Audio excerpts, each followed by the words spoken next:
mengatakan proklamasi 45 itu adalah revolusi yang gagal, revolusi borjuis. Jangan membanding-bandingkan dengan Hadratus Syekh dengan Habib Sayyid Utsman bin Yahya, ya, karena memang bukan bandingannya dan tidak bisa dibandingkan. TV Al-Waha, Hot Inspiration. Assalamualaikum warahmatullahi wabarakatuh. Sedulur TV Al-Waha dimanapun Anda berada, dari kawasan Sejuk Buliwah Kerajaan Kecamatan Bojong Kabupaten Tegal Jawa Tengah, inilah channel TV Al-Waha Hot Inspiration. Kembali bersama saya Bahril Ulum dalam segmen acara Sorotan Bahril, menyorot dengan hati, membahas dengan teliti.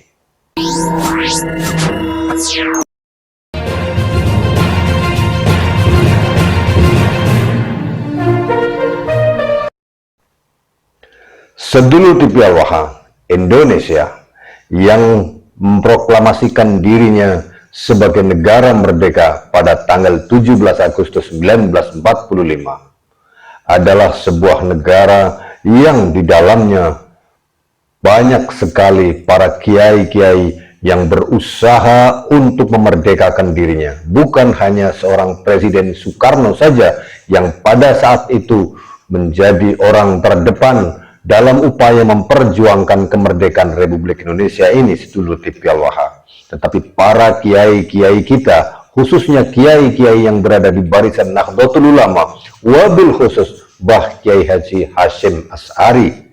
Bah Hasyim Asy'ari adalah tokoh utama dalam barisan Nahdlatul Ulama sebagai upaya untuk memerdekakan negara kesatuan Republik Indonesia ini, sedulur TV Al-Waha. Namun demikian, ada orang-orang yang berusaha mendiskreditkan Bah Hasyim Asy'ari, bahwa Bah Hasyim itu tidak ada jasanya sama sekali dalam merebut kemerdekaan Republik Indonesia ini, sedulur TV Al-Waha. Nah, bagaimana kita melihatnya? Sejarah telah mencatat begitu rapi dan begitu jelas bahwa ada sekelompok orang yang mengaku sebagai zuriyah Rasulullah mengatakan revolusi gagal. 17 Agustus adalah revolusi gagal. Ini disampaikan oleh Fadli John dalam sebuah statementnya. Ini dia, sedulur TV Al-Waha. Kemudian tahun 48, kalau kita lihat, saya meneliti tahun 48 itu dan saya bukukan nih. Kesaksian korban kekejaman PKI tahun 1948. Ini atas anjuran dari PAUD Kiai Haji Yusuf Hasyim, putranya Hadratus Syekh Kiai Haji Hasyim Asy'ari. Ini tokoh besar NU. PAUD ini adalah sahabat saya. Dan kami bersama-sama mewawancarai korban-korban kekejaman PKI tahun 48. Dan jelas sekali di situ PKI 48 itu berkolaborasi dengan Belanda, menusuk kita dari belakang.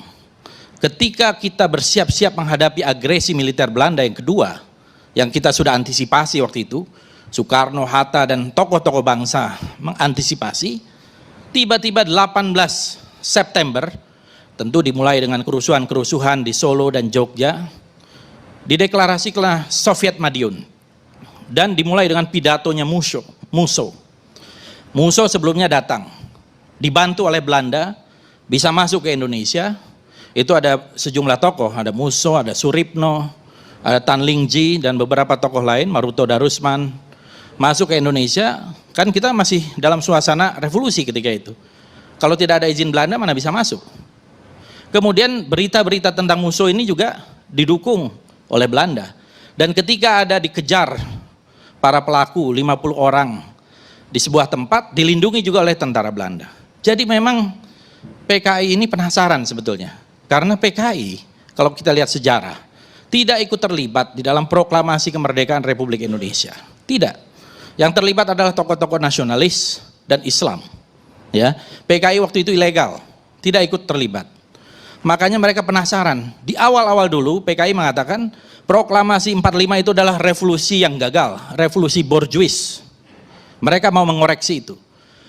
Maka kemudian datanglah Musso dari Moskow, mau mengoreksi dan membuat sebuah manifesto Jalan Baru untuk Republik Indonesia. Di Jalan Baru Republik Indonesia itu dia mengecam Bung Karno, mengecam Bung Hatta, Dan jelas-jelas di situ Ibu Sukma mengatakan bahwa ideologi dari PKI itu adalah Marxisme-Leninisme. Baca buku Jalan Baru untuk Republik Indonesia. Itu Marxisme-Leninisme, bukan Pancasila. Nah, kalau kita lihat di situ kemudian Soekarno-Hatta langsung membuat sebuah pidato. Pidatonya Bung Karno hebat sekali waktu itu. Bung Karno mengatakan bahwa ini adalah gerakan untuk kudeta, mengambil alih Republik, dan Bung Karno menyatakan di akhir, pilih Soekarno-Hatta atau pilih Musso. Kemudian Musso menjawab, ini disinilah pentingnya sejarah. Musso menjawab dengan menghina Bung Karno berkali-kali. Dia mengatakan bahwa pemerintahan pendudukan Jepang telah menjadi Quisling budak Jepang, tukang jual romusa. Jadi Bung Karno itu disebut sebagai tukang jual romusa oleh Musso. Sekarang mereka akan menjual Indonesia dan rakyatnya sekali lagi pada imperialis Amerika. Kemudian rakyat Indonesia tidak butuh, rakyat belum lupa semboyan-semboyan Soekarno. Mereka mengerti bahwa kaum dagang romusa tak becus memerintah negara. Oleh karena rakyat Madiun dan juga daerah-daerah lain sekarang akan melepaskan diri dari budak-budak imperialis. Ini otentik pidatonya Bung Karno dan pidatonya Musso. Semua sepakat. 48 itu yang menjadi korban adalah para tokoh Kiai NU kebanyakan. Di Takeran, Sabilil Mutakin, Ponorogo, Gontor, dan dibuang atau setelah mereka dibantai, ditaruh di lubang buaya di sumur-sumur. Sumur Soco 1, Sumur Soco 2, itu ratusan orang yang ada di situ. Kemudian belum yang dibantai, termasuk ayahanda dari Profesor Sri Edi Swasono, itu Pak Munaji, kepala pengadilan kalau tidak salah ketika itu dibantai juga dan hilang, tidak ketemu sampai di mana. Dan suasananya memang revolusioner dibuat. Jadi menusuk dari belakang ketika kita mau menghadapi agresi militer Belanda yang kedua. Nah akhirnya kemudian karena ini adalah sebuah kudeta dan kemudian kita menghadapi agresi militer Belanda, tentu tidak tuntas penumpasan itu. Barulah kemudian apa yang dikatakan tadi oleh Ustadz Tengku Zulkarnain, berusaha comeback, dalam 3-4 tahun berusaha kembali. Tahun 54 bahkan, PKI dalam Kongres kelima, itu membuat sebuah program yang namanya metode kombinasi 3 bentuk perjuangan, yaitu untuk perang gerilya di desa, melawan setan-setan kota di buruh, dan yang ketiga infiltrasi ke kalangan angkatan bersenjata. Dan itulah buahnya kemudian yang terjadi beberapa tahun kemudian, dan banyak sekali teror-teror yang dilakukan sepanjang tahun 57, 58 sampai tahun 65.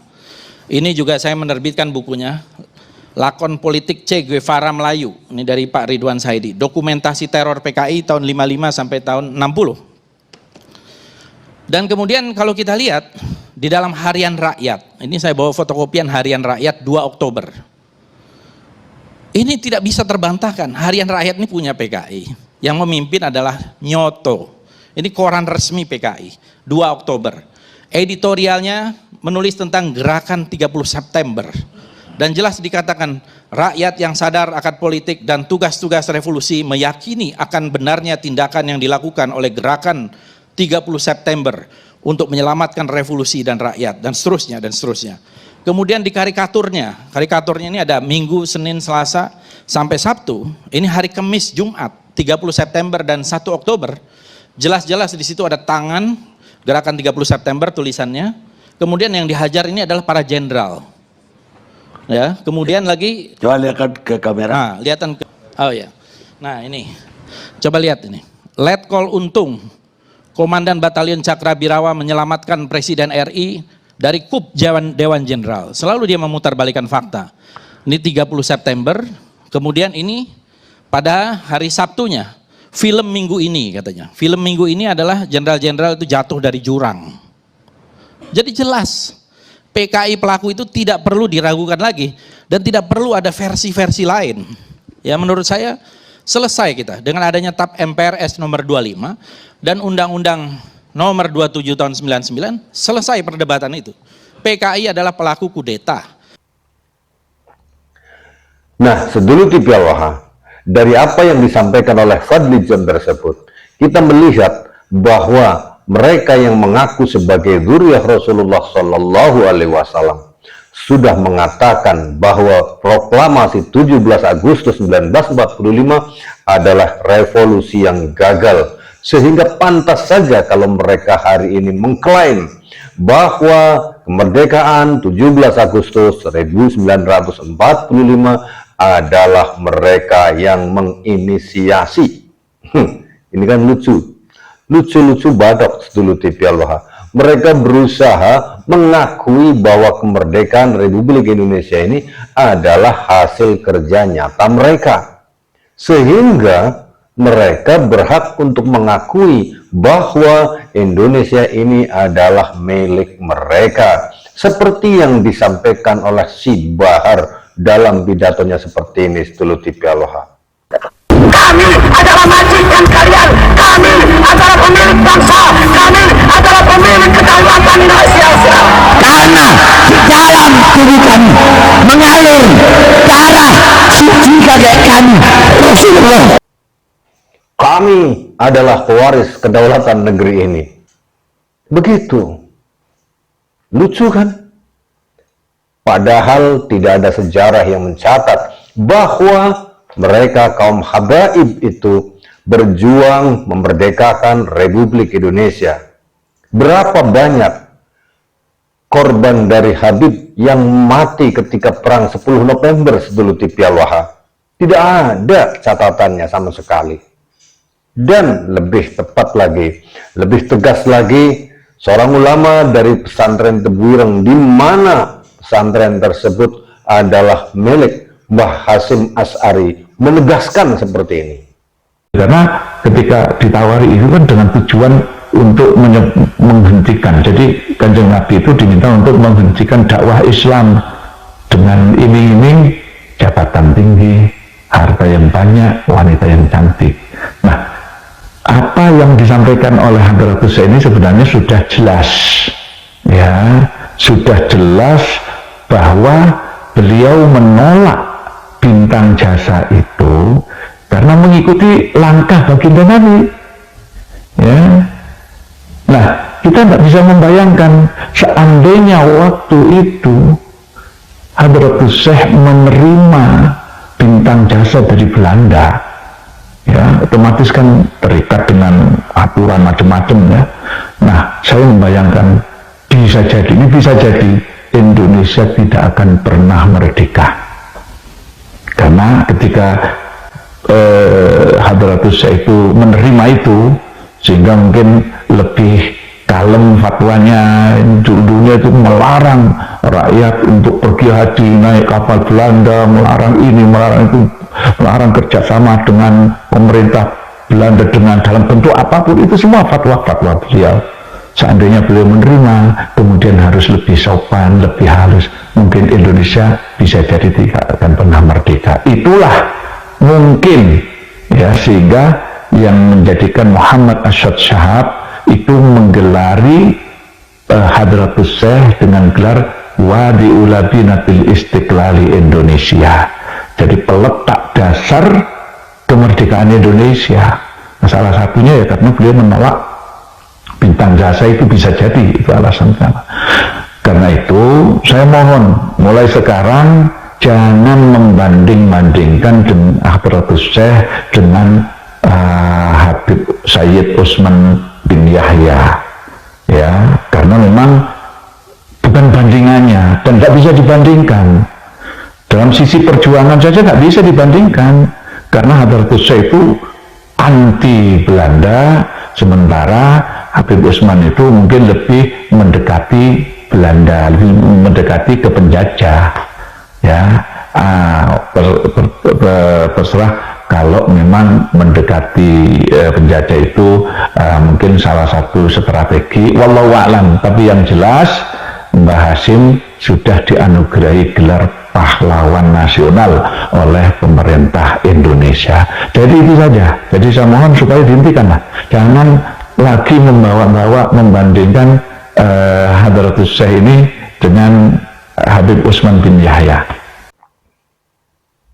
Nah, sedulur TV Al-Waha, dari apa yang ditegaskan oleh Mbah Yai dari Pondok Pesantren Tebuireng ini, kita bisa memahami betapa mereka kaum Habib itu nyata-nyata membela Belanda. Entah tujuan mereka yang mereka anggap itu seperti si Bahar dan si Rizik mengatakan dekatnya Habib Utsman bin Yahya itu adalah strategi untuk memerdekakan. Strategi dari mana?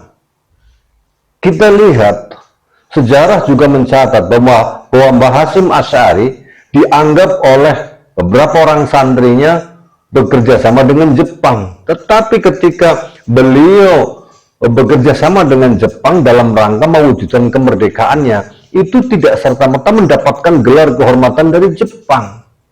Ketika ditawari untuk ikut dalam barisan PETA, pembela tanah air, atau Heiho, ketika Mbah Hasyim Asy'ari ditawari agar santrinya menjadi barisan Heiho, yaitu sebuah pasukan tentara untuk perang di luar negeri, Mbah Hasyim Asy'ari mengiyakan tapi tidak mau perang ke luar negeri.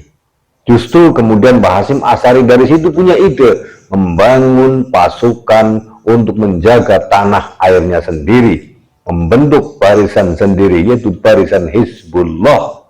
Nah, barisan inilah yang kemudian menjadi TNI hari ini, sedulur TV Al-Waha.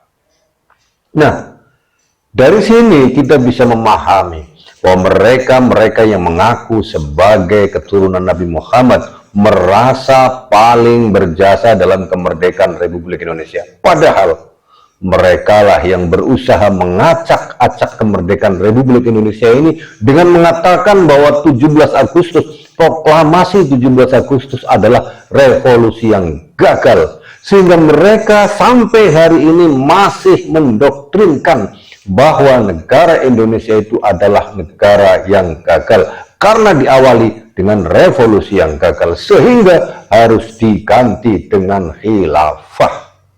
Begitu sedulur TV Al-Waha.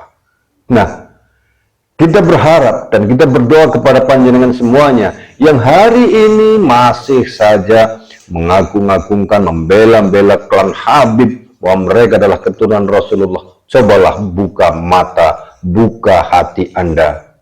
Bahas dengan teliti, soroti dengan hati. Dibahas dengan teliti. Jangan sungkan untuk mencari informasi, memahami situasi, membaca. Bukan hanya membaca kitab. Kalau Anda tidak bisa membaca kitab, tidak bisa membaca tulisan sama sekali, maka bacalah Anda dengan membaca perilaku mereka.